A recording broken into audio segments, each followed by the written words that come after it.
कश्मीर में आतंक की नई खेप का ऐलान है ये। टीआरएफ यानी द रेसिस्टेंस फोर्स नाम के नए आतंकी संगठन का पर्चा है ये, जो दक्षिण कश्मीर में दिखने लगा है। अगस्त 2019 में आर्टिकल 370 के खात्मे के बाद कश्मीर में लश्कर जैसे आतंकी संगठनों के मुकाबले कहीं ज्यादा चौंकाने वाली करतूतें टीआरएफ की सामने आई हैं।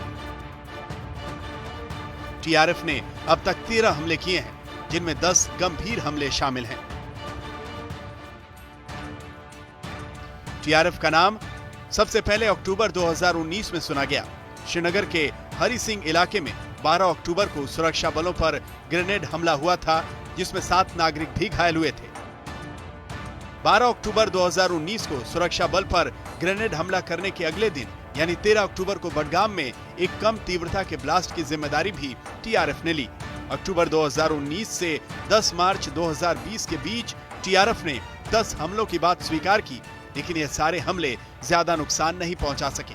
टीआरएफ का पहला बड़ा हमला 5 अप्रैल को कुपवाड़ा में हुआ। टीआरएफ के आतंकवादियों से मुठभेड़ में सेना के 5 एलीट पैरा 4 पैराट्रूपर्स की जान गई। हालांकि टीआरएफ ने बयान में दावा किया कि 18 भारतीय पैराट्रूपर्स की जान गई है और 6 अन्य गंभीर तौर पर जख्मी हुए हैं। 18 अप्रैल को टीआरएफ ने उत्तरी बडगाम के सोपोर में फिर हमला किया। आतंकी ने फिरन में छुपाई बंदूक से हमला किया, जिससे सीआरपीएफ के 3 जवान शहीद हुए और 3 जख्मी। सुरक्षा बल मान रहे हैं कि टीआरएफ एक नया संगठन है, लेकिन उन्हें आशंका है कि इसे लश्कर ने ही खड़ा किया है। हालांकि टीआरएफ अपने बयान में खुद को स्वतंत्र बताता है और लश्कर या किसी अन्य संगठन से संबंध खारिज करता है। पाकिस्तान, आईएसआई, उनकी आर्मी और टेररिस्ट ग्रुप पूरी लड़ाई हार गए हैं। स्पेशली 5 अगस्त पिछले साल के बाद में उनका खेल पूरा खत्म हो गया है। उनके हर एक फ्रंट के ऊपर में, चाहे वो डिप्लोमेटिक हो, इकोनॉमी हो, गवर्नेंस हो, एफएटीएफ जो फाइनेंशियल एक्शन टास्क फोर्स है, उसने और पूरा विश्व ने उनके ऊपर में एक खास दबाव डाला हुआ है। वो हर एक साइड से घिर चुके हैं और उनका जो पुराना नैरेटिव था, पुरानी कहानी थी, वो पूर्ण रूप से समाप्त हो गई है। तो इन्होंने ये एक नया नाम रखा है, लेकिन जो इंटेंशन है, जो एक बुरी नीयत और नीति जो बुरी है, वो बिल्कुल सेम है।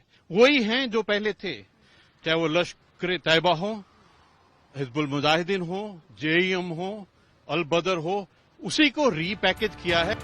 टीआरएफ खुद को लश्कर, हिजबुल जैसे संगठनों से भले ही स्वतंत्र बताए, लेकिन हाल ही में हिजबुल के ऑपरेशनल कमांडर रियाज नाइकू के एक ऑडियो संदेश में टीआरएफ का जिक्र हुआ था। टीआरएफ ने अब तक जितने हमले किए, उनमें से 80% ग्रेनेड से किए गए।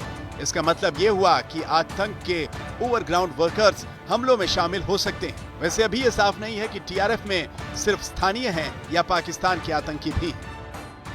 इन्होंने सोचा कि इसको इंडिजिनियस मूवमेंट दिखाने की कोशिश करेंगे, लेकिन ये बिल्कुल क्लियर होना चाहिए कि इसके अंदर में पाकिस्तानी जो फॉरेन टेररिस्ट हैं वो शामिल है। पाकिस्तान का पूरा खेल, पूरा नैरेटिव और पूरी कहानी थी जो प्रॉक्सी के ऊपर में, वायलेंस, फंडामेंटलिज्म, एक्सट्रीमिज्म के ऊपर में जो निर्भर थी, वो पूर्ण रूप से खत्म हो गई। ये मैं तो बोलूंगा कि उस कहानी का जो अंत है वो एक शेप ले रहा है। धारा 370 हटने के बाद से पाकिस्तान ने बहुत कोशिशें की कि दुनिया के किसी मंच पर कोई उसकी बात सुन ले भारत के खिलाफ, लेकिन हर जगह उसे मुंह की खानी पड़ी।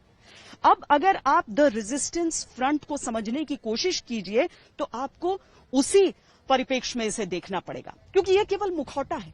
आतंक का चेहरा वही पुराना है, चाहे उसे लश्कर तैयबा के नाम से जाना जाए या फिर जैश ए मोहम्मद के चश्मे से देखा जाए, लेकिन द रेजिस्टेंस फ्रंट के जरिए पाकिस्तान की कोशिश ये है कि वो दुनिया को ये दिखा सके कि ये तो एक स्थानीय संगठन है जो वहां के युवाओं के जरिए पनपा है, जबकि असलियत कुछ और है। अब तक टीआरएफ से जुड़े 8 आतंकी मारे गए हैं। टीआरएफ से जुड़े 8 ओवरग्राउंड वर्कर्स गिरफ्तार भी हुए हैं। वैसे टीआरएफ ने अभी अपने आतंकी भर्ती अभियान का ऐलान नहीं किया है। इसका इकलौता सक्रिय कमांडर हमजा नाम से जाना जाता है। श्वेता सिंह के साथ आज तक ब्यूरो।